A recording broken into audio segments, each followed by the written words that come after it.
ኣብ ከርመድ ንኡዞባ ሓጋዝ ብሸውዓተ ግንቦት ዝወቕዐ ህቦብላ ዝተሓወሶ ዝናብ ኣብ መባእታን ማእከላይን ደረጃን ቤት ትምህርቲ ትካላት ጥዕናን መንበር ኣባይትን ጉድኣት ከም ዘወረደ ካብቲ ቦታ ደንጊዩ ዝበፅሓና ሓበሬታ ኣመልኪቶም ርእሰ መምህር መባእታን ማእከላይን ደረጃ ቤት ትምህርቲ ከርመድ መምህር መድሃኒ መብራህቱ ኣብ ዝሃቦ ሓበሬታ በቲ ብህቦብላን በረድን ዝተሰነየ ብርቱዕ ዝናብ 3 ረብዒ ቀፅሪ ናይቲ ቤት ትምህርቲ 5 መምሃር ክፍልታት 24 ዓይን ምድርን መሕፀብ ሰብነትን መንበር መምህራንን ኣዳራሽን ቤት ንባብን ዚንጎታቱን ሞራለታቱን ከም ዝተቐንጠጠ ገሊጹ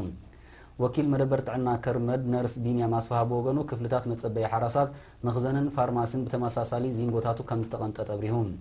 ኣብ ሰብ ዝወረደ ሓደጋ ከም ዘየለ ዝሓበረ ኣምሓዳር መምሕዳር ከባቢ ሸበቕ አቶ መድሃኒ ወልደ ኣብ ድማ ልዕሊ 30 ኣጓዱ ናይ ህዝቢ ከም ዝፈረሰ 30 ጤለበጊዕን ሓደ ብዕራይን ብውሑድ ከም ዝተወስዱ ሓያሎ ኣግራብ ድማ ካብ ሱሮም ከም ዝተበርቀቑ ብምልካት ነቲ ኣብ ኣብያተ ትምህርትን መደበር ጥዕናን ዝወረደ ዕንወት ብማእቶታዊ ወፈራ ኣብ ዝሓፀረ እዋን ክጽግንዎ ምዃኖም ሓቢሮም ኣብ ትዕለት እቲ ኣብ መምሕዳር ከባቢ ዓድ ዑመር ዝወቕዐ ዝናቡን ኣብ መንበር ኣባይቲ ጉድኣት ከም ዘወረደ እቲ ዝበፅሓና ሓበሬታ ብተወሳኺ ኣረዲዮም